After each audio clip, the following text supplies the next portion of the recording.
Je reçois sur ce plateau le premier secrétaire du PURS, Serge Espoir Matomba. Bonsoir. Bonsoir. Vous avez suivi de bout en bout ce grand reportage réalisé à Kumba et diffusé sur Equinox au lendemain des attaques perpétrées contre des gendarmes et une série d'incendies vécus dans des lycées et collèges confessionnels. Comment analysez-vous la situation dans ces régions anglophones aujourd'hui? Alors, il faut dire que nous sommes peinés de constater ce qui se passe aujourd'hui. Et nous sommes beaucoup plus peinés parce qu'au début, n'est-ce pas, de cette crise, nous avons invité le gouvernement, M. Biya, à prendre des mesures nécessaires, c'est-à-dire qu'en menant un dialogue inclusif, un dialogue avec des acteurs crédibles pour que nous puissions sortir de cette crise, mais nous avons constaté tous ensemble que les trois missions du Premier ministre, de Philemon Nya, ont échoué.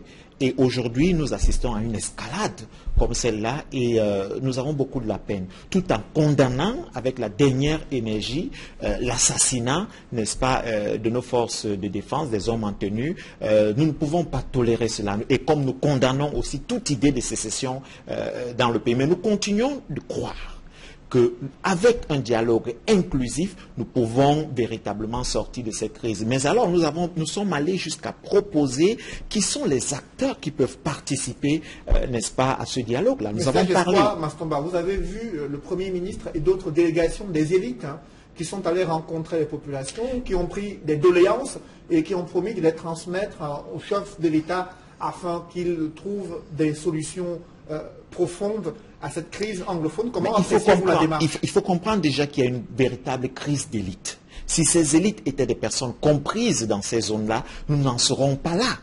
Nous n'en serons pas là. Alors, ces élites ne sont plus, les populations ne s'identifient plus à ces personnes. Mais celles sur qui les populations s'identifient ont été pour plusieurs incarcérés, d'autres ont été obligés de partir du pays. Mais aujourd'hui, il faut partir sur la base d'un véritable dialogue avec des acteurs crédibles. Nous avons dit, il y a des chefs religieux qui sont là, des chefs traditionnels qui sont écoutés par ces populations. Qu'est-ce qu'on a fait? Est-ce qu'on a impliqué ces derniers dans les négociations ou dans le dialogue, ou alors on est allé consulter ces derniers? C'est-à-dire la démarche. La démarche, lorsqu'elle est fausse, on aura les résultats que nous avons aujourd'hui. Nous sommes vraiment navrés et nous sommes tristes de constater que cette escalade, l'escalade qui est instaurée aujourd'hui de ce côté-là, la vie de certains de nos compatriotes sont ôtées. Alors justement, il y a un renforcement du dispositif sécuritaire pour préserver l'intégrité du territoire du Cameroun et protéger les populations, selon le discours du gouvernement, à la fois dans le nord-ouest et le sud-ouest. Mais cela est-il suffisant pour ramener le calme et ramener un climat social moins délétère dans ces régions? Toutes les solutions prises jusqu'à présent, comme nous les avons dit, qui sont uniquement des solutions cosmétiques, n'ont pas ramené le calme dans ces régions. Alors il faut passer par autre chose. Les mesures sécuritaires ne suffisent pas. Il faut un véritable, et nous le disons encore, dialogue inclusif où tous les acteurs, je dis bien, pas uniquement les acteurs du sud-ouest et du nord-ouest, mais tous les acteurs seront appelés autour d'une table et apporteront des solutions. Mais il y a Elim Bilobé qui était justement à cette réunion qui s'est tenue du côté de Yaoundé, qui estime que le rapport de force est en défaveur de l'opposition, qui ne peut pas obtenir ce dialogue du fait que les énergies sont dispersées dans la classe politique de l'opposition. Que pensez-vous de cette analyse? Non, je suis désolé qu'il pense, je suis désolé qu'il prenne cette position. Il ne s'agit pas de rapport de force, il s'agit du Cameroun et toutes les voix doivent être entendues. Toutes les voix sont nécessaires pour que nous puissions sortir de cette crise. Nous avons juste en face un gouvernement qui est sourd, qui utilise ses propres méthodes depuis des années et estime que ces méthodes marchent. Le gouvernement refuse d'écouter d'autres personnes. Mais alors, comme nous le disons, nous sommes obligés de trouver une solution nationale, sinon une solution internationale nous sera imposée. Et il faut éviter cela. C'est pour cette raison que nous avons...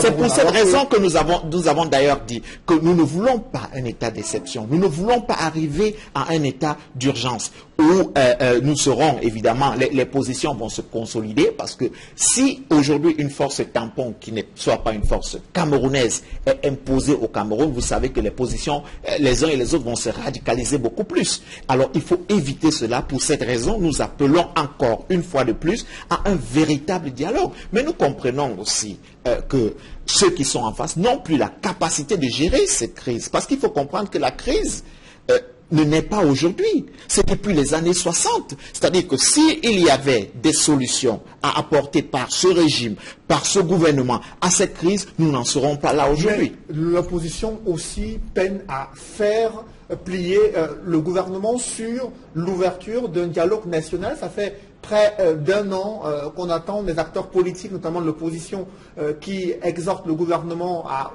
pouvoir négocier, à pouvoir ouvrir un dialogue politique inclusif, mais rien jusqu'ici. Et on s'interroge sur la capacité de l'opposition à pouvoir justement obtenir cette plateforme-là pour résoudre la crise.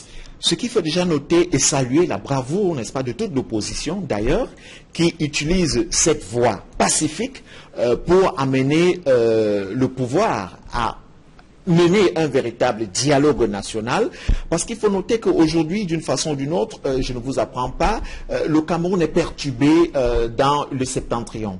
Et nous avons aussi les perturbations qui viennent du côté du nord-ouest et du sud-ouest. Si, parce que nous sommes en train d'aller vers une voie pacifique, le gouvernement n'entend pas, nous avons un autre moyen qui est évidemment l'élection en 2018. C'est pour cette raison qu'aujourd'hui, en voyant l'échec total du pouvoir, nous devons nous organiser à enlever ce régime au pouvoir en 2018, l'an prochain. Donc il faut comprendre que nous ne pouvons pas utiliser la violence pour enlever ce pouvoir. Nous ne pouvons pas utiliser les armes pour enlever ce pouvoir, parce que les citoyens camerounais vont payer de leur vie. Et nous ne voulons pas de cela.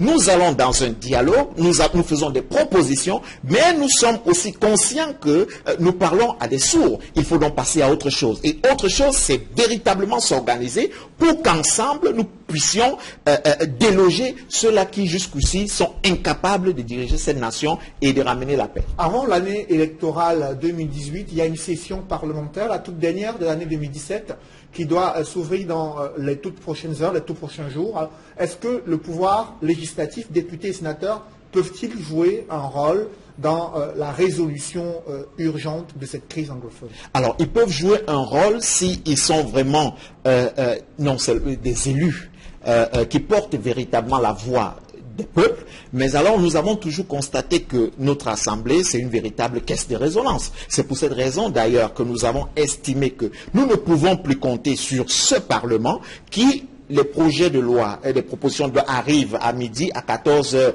ces lois sont votées, parce qu'ils ne prennent pas le temps de lire, ils ne prennent pas le temps d'analyser, ils ne prennent pas le temps de se poser des questions telles que est-ce que le Cameroun profite? Est-ce que c'est pour le bien des Camerounais que nous votons ces lois? Ils ne se peignent pas à se poser ces questions. Et aujourd'hui, nous avons compris qu'avec eux, nous ne pouvons rien attendre. Vous savez, c'est une assemblée qui est plus ou moins aux autres. Et il faut changer cette méthode. C'est pour cette raison que nous avons lancé d'ailleurs une opération de 100 députés sur 180 et 300 mairies. Parce que nous estimons qu'il faut avec complètement... le processus électoral tel qu'il est critiqué par avec le processus... pouvoir atteindre ces chiffres-là. Écoutez, avec le processus électoral, si l'opposition est véritablement organisée, écoutez, nous allons atteindre ces chiffres, ou nous allons même dépasser ces chiffres. Mais il faut commencer à enlever de la tête des Camerounais que rien n'est possible. Des choses sont possibles. Aujourd'hui, je suis un élu, je suis sur votre plateau. Ce n'est pas une faveur, je n'ai pas bénéficié d'une faveur.